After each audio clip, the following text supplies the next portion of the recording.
5 రాష్ట్రాల అసెంబ్లీ ఎన్నికల exit polls వచ్చాయి. పుదుచ్చేరి మినహా 4 పెద్ద రాష్ట్రాలు బెంగాల్, తమిళనాడు, కేరళ, అస్సాం. సో ఈ 4 పెద్ద రాష్ట్రాల్లో క్లియర్గా there are no surprises in 3 states. Assam క్లియర్గా ఎన్డీఏ గెలుస్తోంది, మీకు స్పష్టమైన మెజారిటీతో గెలుస్తుంది. హేమంత్ బిశ్వా శర్మ 95 దాకా వస్తాయన్నాడు, బట్ చాలా గణనీయంగా వచ్చేలా కనబడుతున్నాయి. మీకు తమిళనాడులో ఊహించినట్లుగానే డిఎంకే లెడ్ అలియన్స్ ఆధిక్యతలో ఉంది. ఒక్క యాక్సిస్ మై ఇండియా మాత్రం సర్ప్రైజింగ్ రిజల్ట్ ఇస్తుంది. డిఎంకే లెడ్ అలియన్స్కు పోటాపోటీగా విజయ్ వస్తున్నాడు. సో ఇక్కడ విజయ్కి 98 to 120 సీట్స్ ఇచ్చారు. అంటే అధికారంలోకి డిఎంకేనా రావచ్చు, లేదా విజయనా రావచ్చు, హంగ్ అసెంబ్లీ రావచ్చు. ఎందుకంటే ఏడీఎంకే లెడ్ ఎన్డీఏ పూర్తిగా దెబ్బతిని ఆ ప్లేస్ను విజయ్ ఆక్రమిస్తున్నట్లుగా యాక్సిస్ మై ఇండియా సర్వే చెప్తోంది. ఇక పోల్ ఆఫ్ ద పోల్స్ కూడా విజయ్కి అరౌండ్ 30 సీట్స్ ఇచ్చారు, ఎవరేజ్గా అరౌండ్ 30 ఇచ్చారు. కానీ విచిత్రంగా ఒక యాక్సిస్ మై ఇండియా మాత్రమే ఎక్కువ ఇచ్చింది. సో ఇక కేరళలో దాదాపు అన్ని సర్వేలకు కూడా యూడిఎఫ్, కాంగ్రెస్ లెడ్ యూడిఎఫ్కి లీడ్ ఇచ్చారు. ఎల్డిఎఫ్ అధికారం కోల్పోతుంది 10 ఏళ్ల తర్వాత. ఇది కూడా ఎక్స్పెక్టెడ్ రిజల్ట్స్. కానీ ఎల్డిఎఫ్ గట్టి పోటీ ఇచ్చింది. 10 ఏళ్ల తర్వాత యాంటీ ఇన్కంబెన్స్లో కొట్టుకుపోకుండా బలమైన పోటీ ఇచ్చింది. ఇక మీకు బెంగాల్ మాత్రం సర్ప్రైజింగ్గా ఉంది. కొన్ని సర్వేలేమో బీజేపీకి అనుకూలంగా ఉంటే, కొన్ని సర్వేలు తృణమూల్ కాంగ్రెస్కి అనుకూలంగా ఉన్నాయి. మీకు అందుకే పోల్ ఆఫ్ ద పోల్స్ అంటే ఎవరైతే తీసుకున్నా 147 తృణమూల్ కాంగ్రెస్ అయితే 137 బీజేపీకి. అంటే దాదాపు నువ్వా నేనా అనే పరిస్థితిలో ఉంటుంది. మరి అలా నిజంగానే ఇస్తారా? ఎందుకంటే బెంగాల్ చరిత్ర చూస్తే ఎప్పుడు కూడా 2/3 మెజార్టీ ఇస్తారు. కానీ ఈసారి మొదటిసారిగా నువ్వా నేనా అన్నట్టుంటుంది. కానీ పోల్స్టర్ చెప్పేది ఏంటంటే బాగా ఫియర్ ఫ్యాక్టర్ ఉంది. ఎవరు సర్వేలో అంత బహిరంగంగా వచ్చి తమ అభిప్రాయం చెప్పరు. ఎక్కడైనా 10-20% చెప్పారంటే ఇక్కడ 60% దాకా చెప్పలేదు అని కూడా ఉంది. అందువల్ల ఎగ్జిట్ పోల్స్ బెంగాల్ రిజల్ట్ను ప్రిడిక్ట్ చేయడం చాలా కష్టం. మీకు బెంగాల్లో ఒకవేళ బీజేపీ కనుక ఈ ఎగ్జిట్ పోల్స్ స్థాయిలో పర్ఫామ్ చేస్తే, ఒకటి మమతా పట్లున్న వ్యతిరేకత, 15 years ఆఫ్ యాంటీ ఇన్కంబెన్సీ ఉంది. మీకు లెఫ్ట్ కాంగ్రెస్ రివైవ్ కావడం లేదు, అన్ని సర్వేలు అదే చెప్తున్నాయి.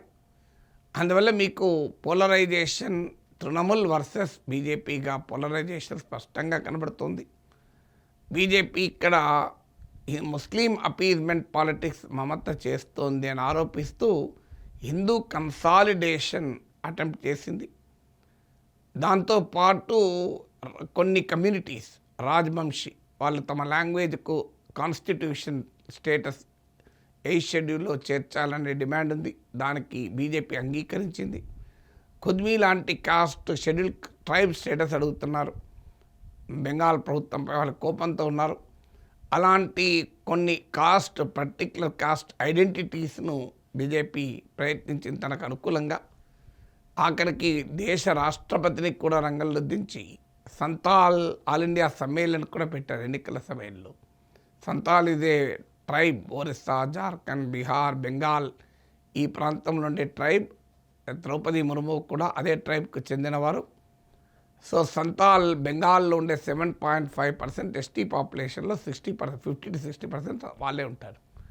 సో ఇలా బెంగాల్లో ఒకవైపు Hindutva, Hindu consolidation, social engineering, anti Muslim rhetoric ఇవన్నీ కనుక ఫలిస్తే బీజేపీకి ఈ పర్ఫార్మెన్స్ వస్తుంది. కానీ తృణమూల్కున్న strong grass roots organization, Mamata Banerjee స్థాయిలో నాయకుడు బీజేపీకి లేకపోవడం, దీన్ని మీకు బెంగాలీ ఐడెంటిటీని పవర్ఫుల్గా మమత ముందు పెట్టడం, ఒకవేళ మమత గనక గెలిస్తే ఇవి పనిచేసినట్టుగా భావించాలి. అస్సాంలో బీజేపీ క్లియర్గా హిందూ ముస్లిం డివైడ్ను సమర్థవంతంగా ముందుకు తీసుకురాగలిగింది. హేమంత్ బిశ్వా శర్మ నాయకత్వంలో బీజేపీ పెద్ద ఎత్తున యాంటీ ముస్లిం సెంటిమెంట్ను ప్రయోగించింది. దీంతో హిందూ కన్సాలిడేషన్ ఇది గత 10 ఏళ్ళుగా జరుగుతున్న ప్రక్రియ. ఇది తారస్థాయికి చేరి ఉండాలి. అటు కంప్లీట్గా హిందూ కన్సాలిడేషన్ అనేది బీజేపీకి అనుకూలంగా ఉండాలి. ఎందుకంటే హిందూస్ ఆర్ ఇన్ డేంజర్ అనే యొక్క భావనను తీసుకొచ్చారు. ఎందుకంటే అక్కడ అస్సాంలో 34% ముస్లిమ్స్ ఉంటారు. బార్డర్ స్టేట్ బంగ్లాదేశ్ పక్కనే ఉంది. బంగ్లాదేశ్ నుంచి పెద్ద ఎత్తున ఇన్ఫిల్ట్రేషన్ కూడా ఉంది. అందువల్ల మీకు సహజంగానే ఆ ఫియర్ ఫ్యాక్టర్ ఉంటుంది. అందువల్ల నీకు పెద్ద ఎత్తున హిందూ కన్సాలిడేషన్ను అటెంప్ట్ చేసి ఉండాలి. మీకు తమిళనాడులో తమిళ్ ఐడెంటిటీ ద్వారా బీజేపీ ఇబ్బందులు పడితే, వెస్ట్ బెంగాల్లో బెంగాలీ ఐడెంటిటీతో బీజేపీ ఇబ్బంది పడితే, ఇక్కడ అస్సామీ ఐడెంటిటీతో బీజేపీ లాభపడింది. అంటే లాంగ్వేజ్ ఐడెంటిటీ బెంగాల్లో తమిళనాడులో ఎన్డీఏకు బీజేపీకి సవాల్ అయితే, అస్సాంలో మాత్రం అది బీజేపీకి అసెట్ లాగా మారింది. ముస్లిం ఓట్ను డివైడ్ చేస్తానికి బీజేపీ అక్కడ అస్సామీ స్పీకింగ్ ముస్లిమ్స్ను చేరదీసింది. హేమంత్ బిశ్వా శర్మ ప్రధానమైన అటాక్ మియా ముస్లిమ్స్ అంటే బెంగాలీ స్పీకింగ్ ముస్లిం పైన చేశారు. అక్కడ జాగ్రఫీ కూడా అలాగే ఉంటుంది. బెంగాలీ స్పీకింగ్ ముస్లిం బరాక్ వ్యాలీలో ఉంటే, అస్సామీ స్పీకింగ్ ముస్లిం బ్రహ్మపుత్ర వ్యాలీలో ఉంటారు. సో అస్సామీ లాంగ్వేజ్ ఐడెంటిటీ కల్చర్కు ప్రమాదం ఉంది బెంగాలీస్ అనే నుంచి అని పెద్ద అస్సాం మూమెంట్ కూడా జరిగిన రాష్ట్రం అది. అందువల్ల అది రిలీజియస్ ఐడెంటిటీని ఓవర్కమ్ చేస్తూ లాంగ్వేజ్ ఐడెంటిటీ బలంగా ఉన్న రాష్ట్రం. అందువల్ల దాన్ని తనకు అనుకూలంగా బీజేపీ సమర్థవంతంగా ఉపయోగించుకోగలిగింది. సో అందువల్ల అటు ముస్లిం ఓట్ను డివైడ్ చేసి, హిందూ ఓట్ను కన్సాలిడేట్ చేసి, అస్సామీ ఐడెంటిటీని తనకు అనుకూలంగా మలచుకొని ఒకే దెబ్బకు 2 పిట్టల్లాగా అటు బెంగాలీ ఐడెంటిటీని అస్సామీ ఐడెంటిటీ ప్రమోట్ చేయడంతో పాటు Assamese speaking Muslims Bengali speaking Muslims మధ్య డివైడ్ చేయగలిగారు. సో ఈ పాలిటిక్స్ మీకు బీజేపీకి బాగా ఉపయోగపడ్డట్టుగా కనబడుతుంది. దీనికి తోడు కాంగ్రెస్ ఏయుడిఎఫ్ బద్రుద్దీన్ అజ్మల్ నాయకత్వంలోని ముస్లిం పార్టీ ఈ 2 విడివిడిగా పోటీ చేశాయి. అది కూడా లాస్ట్ ఎలక్షన్స్లో 2021లో కాంగ్రెస్ ఏయుడిఎఫ్ కలిసి పోటీ చేస్తే హిందూ ఓటు కన్సాలిడేషన్ అయి బీజేపీకి ఎక్కువ లాభమైంది. అది గమనించిన కాంగ్రెస్ ఏయుడిఎఫ్తో పెట్టుకోవటానికి వెనకాడింది. కానీ కాంగ్రెస్ ఏయుడిఎఫ్ కలిసి పోటీ చేసినప్పుడేమో బీజేపీ హిందూ కన్సాలిడేషన్తో లాభపడింది. విడిగా పోటీ చేస్తే హిందూ కన్సాలిడేషన్ తగ్గలేదు, పైగా ముస్లిం ఓట్ ఫ్రాగ్మెంటేషన్ అయింది. అంటే ముస్లిం ఓటు డివైడ్ అయి ఉండాలి. దానివల్ల కూడా కాంగ్రెస్ పార్టీకి నష్టం కలిగి ఉండాలి. ఎందుకంటే ఏయుడిఎఫ్ ఎంఐఎంతో కలిసి అక్కడ ఎన్నికల్లో పోటీ చేసింది. ఇక తమిళనాడులో మీకు డిఎంకేకున్న అడ్వాంటేజెస్ ఏంటంటే బలమైన నాయకత్వం స్టాలిన్, డీలిమిటేషన్ ప్రక్రియను సమర్థవంతంగా ఉపయోగించుకోవడం, మీకు హిందుత్వ తమిళ్ ద్రవిడియన్ ఐడెంటిటీస్ని దెబ్బతీస్తుంది అన్న నెరేటివ్ను బ్రహ్మాండంగా బిల్డ్ చేయగలిగారు. బీజేపీ ఏఐఏడిఎంకేకు లాభము చేకూర్చకపోగా నష్టం చేకూర్చినట్టుగా కనబడుతుంది. It is not an asset, it is a లయబిలిటీగా మారుతుంది. సో అందువల్ల ఏఐఏడిఎంకే లెడ్ అలియన్స్ ఏమో weak alliance, DMK led alliance ఏమో పవర్ ప్యాక్డ్ అలియన్స్. సో దాని ఫలితం మనకు క్లియర్గా కనబడుతుంది. యాంటీ ఇన్కంబెన్సీ ఉన్నా కూడా ఆ యాంటీ ఇన్కంబెన్సీని ఉపయోగించుకునే స్థాయిలో ఎన్డీఏ లేకపోవడం. మరి విజయ్ ఫ్యాక్టర్ ఏ రకంగా ఉందో చూడాలి. ఒకవేళ అన్ని ఎగ్జిట్ పోల్ చెప్పినట్లయితే విజయ్ పెద్ద ప్రభావం చూపలేదు, ప్రభుత్వ వ్యతిరేక ఓటే చీల్చి డిఎంకేకు ఉపయోగపడి ఉండాలి. యాక్సిస్ మై ఇండియా ఒక్కటి మాత్రమే కంప్లీట్ అవుట్లయర్.